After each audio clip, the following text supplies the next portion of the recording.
have got with us Andrew Coleman, who is the Assistive Technology Coordinator at Galloways Society for the Blind. So first of all, hi Andrew. Hey, how's it going? Very good, very good. I'm still surviving. I haven't got COVID yet, so that's good. Thanks very much for asking me to come and talk today. I feel really privileged to be on No problem. Optilec's guest speaker session, so it's great. Excellent, excellent. Well, let's start as we usually do. Tell us a little bit kind of about your story and sort of how you came into the position that you're in at the moment, and then I know there's a few other bits and pieces we want to try and cover as well. Yeah, absolutely. So, so my name's Andrew Coleman. I'm Assistive Tech at Galloways Society for the Blind. I'm 35, I think. I'm coming up to 36. I have to keep checking. I'm always younger than I feel. I don't mind talking about my visual impairment because I'm actually registered blind myself, and I was born with congenital glaucoma from when I was born, literally. My mum and dad found out probably about two days after being born that that it'd been discovered that I did have an issue with my eyes. So I've went to specialist school. I went to a school called St Vincent's for blind and partially sighted people, which was a brilliant school. Gave me a great start in life. I've been through the run of the mill with my eye condition. I've had loads of operations on my eyes, probably about 17 operations. Wow. All throughout the years, and I get treated at the Royal in Liverpool, which is the St Paul's Eye Unit, and it's amazing. I've only ever had 3 eye consultants over 35 years, and that's really amazing. The dedication there, so they've really looked after my sight, so that to preserve what I've got. So I've been very lucky to have some of the best treatment as well. And I'm into everything tech, as you can probably imagine. I love technology because it's a huge enabler, and I love my social life. I've got lots of friends. I love my football. Liverpool up the Reds. We're not playing very well at the moment, but we did win the league last year, so there you go. So I love my football, but I'm a music as well, and I'm a singer as well. If anyone wants to check me out, try andrewcolemanmusic.com, right? If you want to hear me singing, there you go. Excellent. A little plug. If you're after a wedding singer, Andrew Coleman. What sort of music do you do? I sing lots of kind of pop, rock, swing. I like Sinatra, the Rat Pack, all that type of stuff. So, yep, multi-talented. Yeah, that's good. Any Slayer in there? No, not really. There's a bit of Oasis and a bit of Aerosmith, but nice. I, that's something I'm really passionate about as well. But what I'm really passionate about, and I have been, for the last 5 or 6, 7 years now, is assistive technology, and kind of where I've come from and where I'm at now. It's amazing, really, how life throws things at you, and then it opens doors for you as well. And that's kind of like where I've come from, really. Excellent, excellent. And how did you get into sort of the role that you're in now? So you mentioned obviously that you went to St Vincent's, and where did you sort of, how did your career, how did you land where you are now? Just kind of curious on that. Well, I loved St Vincent's. I was there for a long, as I say, I was there from the age of 4, up to the age of 17. And I left just before my 18th birthday. Oh, I'm trying to remember all these years. It was a tough decision for me whether I was going to actually go to a specialised college for people with visual impairments like RNC.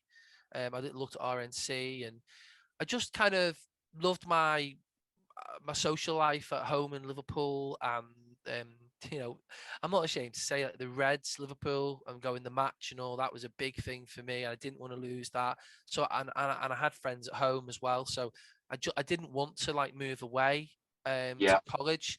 So I decided to brave it and to see where it led me. And I went to Knowsley Community College, which was kind of 10 minutes down the road from Knowsley Village in Merseyside in Liverpool. where I lived with my mum and dad. And Yeah.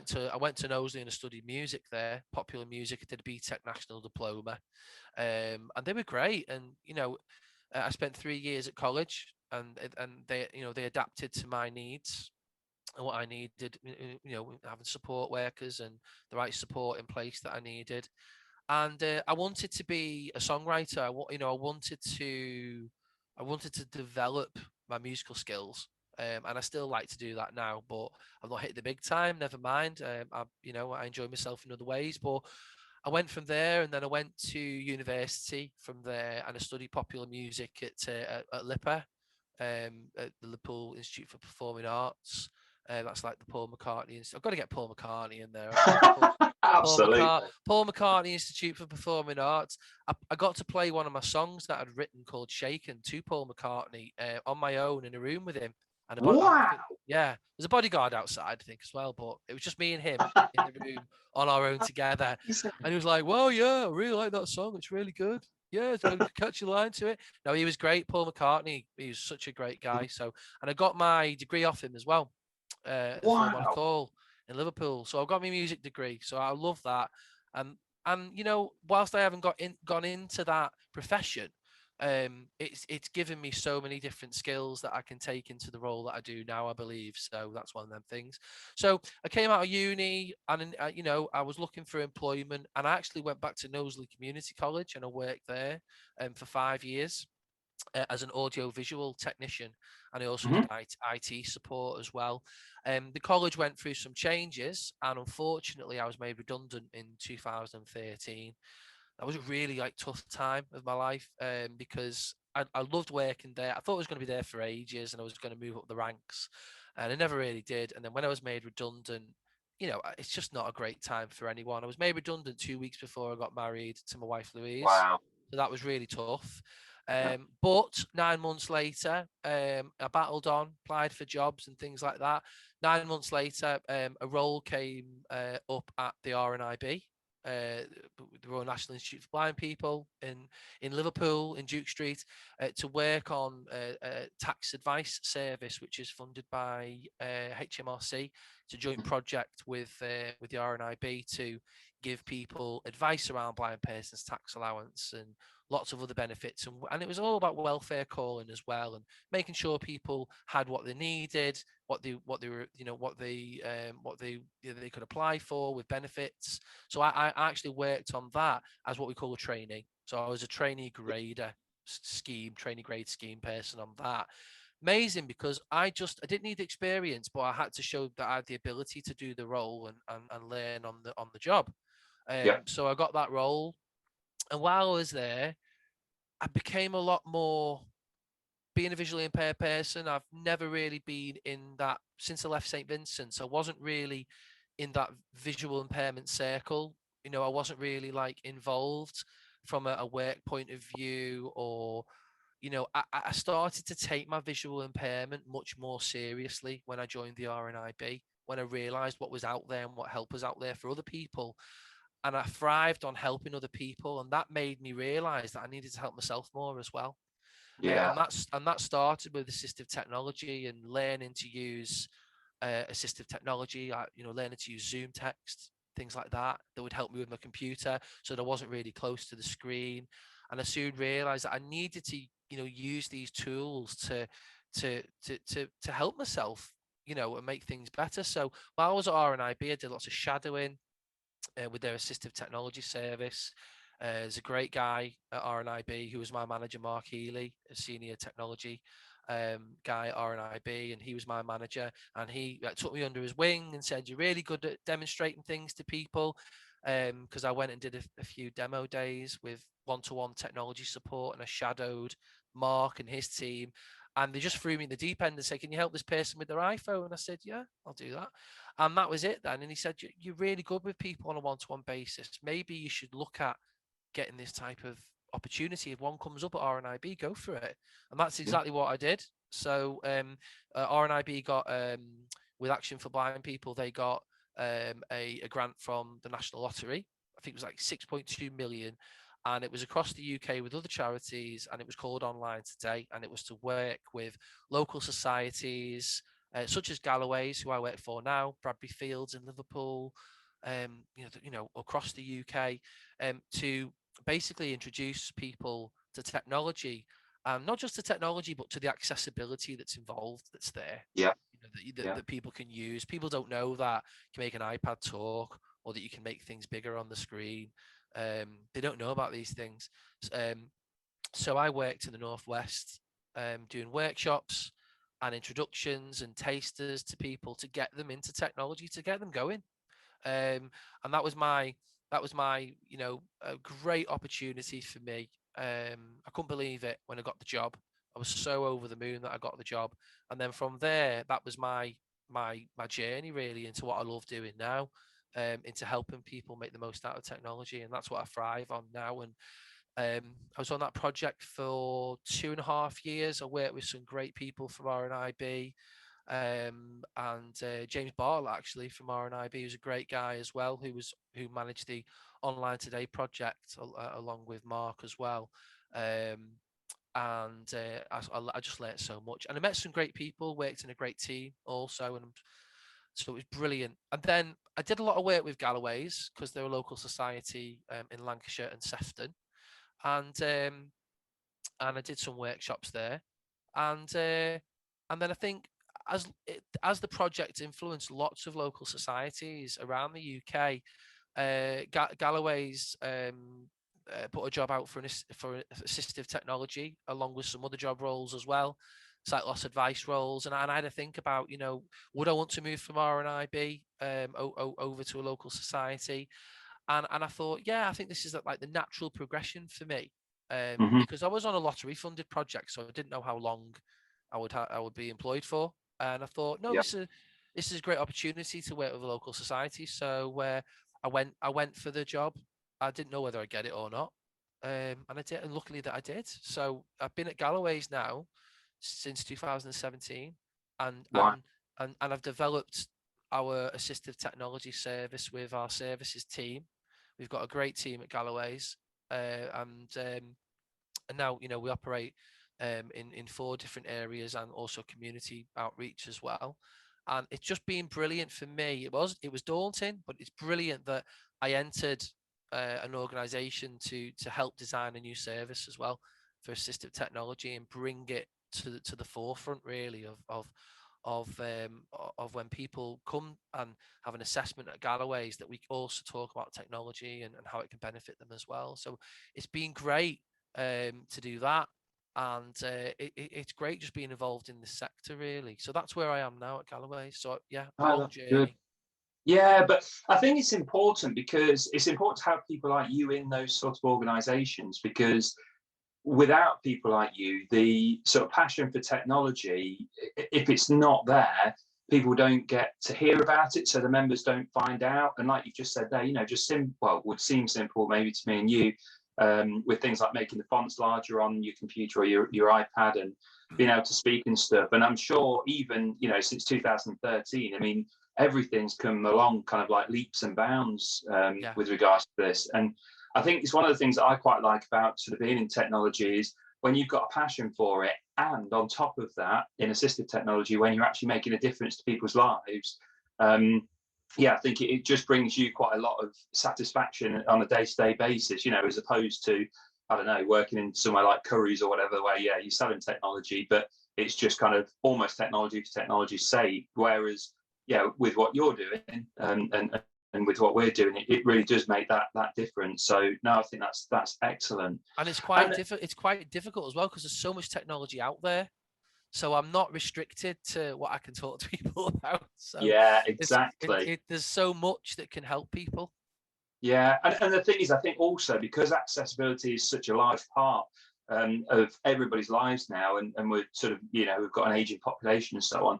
So all the mainstream technologies have got these features in there that mean that people can continue to use them. I mean, one that's always like a standout for me is just things like the Amazon products, the Echoes. I mean, it's a bit of a game changer for a lot of people. It seems like old hat to us, but the fact that you can just sort of say, yeah, hey, magic word kind of thing, tell me what time is and stuff like that. I mean, it's a massive deal, big game changer. And also it's affordable. You know, years ago, had this technology been around, it would have not been, again, to use that word again, it wouldn't have been accessible for people. But I think now, you know, the cost is coming down like all the time. And obviously with the advent of the smartphone and the tablets, that you can get all these apps that can help. And like you say, it's kind of like a situation where there's an abundance of technology, and I think probably for some people, especially sort of the older generation, it probably just seems like too much. And for a lot of people, they're probably thinking, oh, I don't know, this is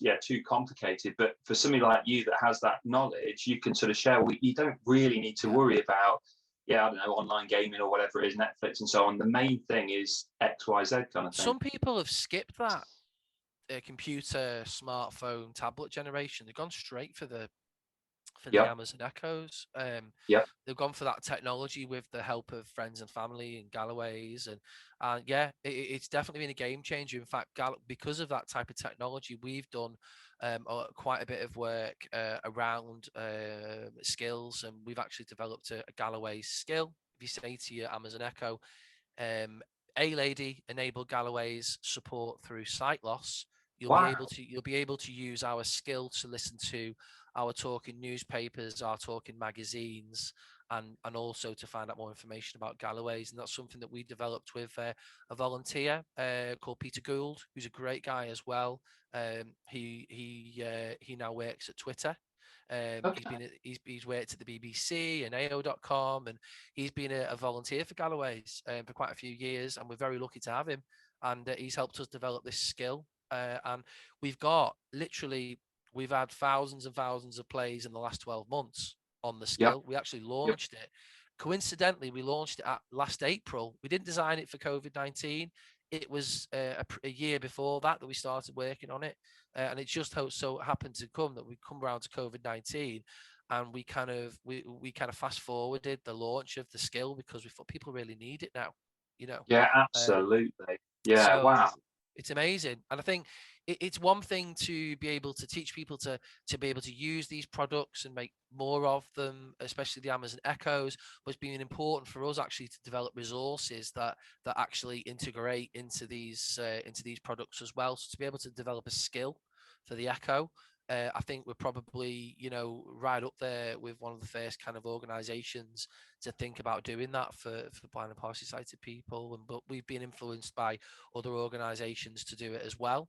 And I just think, we've seen a real big impact of the people that are using the skill. So we've had some great numbers coming from it. And in fact, we've sent it over to Amazon, to their accessibility team, and they've given us feedback on it as well. And they're really pleased that, organizations like Galloways and other organizations, I mean, RNIB notably, I've got information on built into the A-Lady itself, not even a skill. It's actually built into the A-Lady. If you talk about eye conditions, it refers you to the RNIB and their information. So it's brilliant that these things are happening. Yeah, absolutely. No, and that's, I must admit, I haven't spoken to anybody yet that's done that. So that sounds like it's maybe something we need to look at. Galloways support through sight loss. Enable it on your Echo. You won't regret it. Excellent. Well, while we're talking about projects, could you give us a sort of lowdown and rundown of the projects that you're working on at the moment that you'd like to share with the people that are watching this video? Yeah, absolutely. Well, the last 12 months has been crazy. It really has. And I think, I think the sector, we've done a lot. The whole sector's done a lot to meet the needs of blind and partially sighted people. We've realised, with COVID-19, the isolation, the people out there who on their own has been especially people on their own has been a huge thing for us. And Galloways in our area in Lancashire and Sefton, we've done a lot of kind of welfare calls with people. We've been there from the get-go. We just, when the lockdown happened, we just there was no planning. There was no what should we do? It was just react. Do you know what I Yeah. mean? It was Yeah. literally React. So we did a number of things. We started welfare calls to our most vulnerable people. We started we opened ourselves up through the Be My Eyes app. So people can Mm-hmm. contact us through Be My Eyes. So if you go on Be My Eyes and you go to specialist help services, you'll find Galloways in there. Give us a call. We're always happy to speak to you. So we're available through that. And we developed our digital services as well, which has been really important. And we run lots of tech talks and quizzes and pub socials and information about we did a workshop last week with our sight loss advisors about rehabilitation.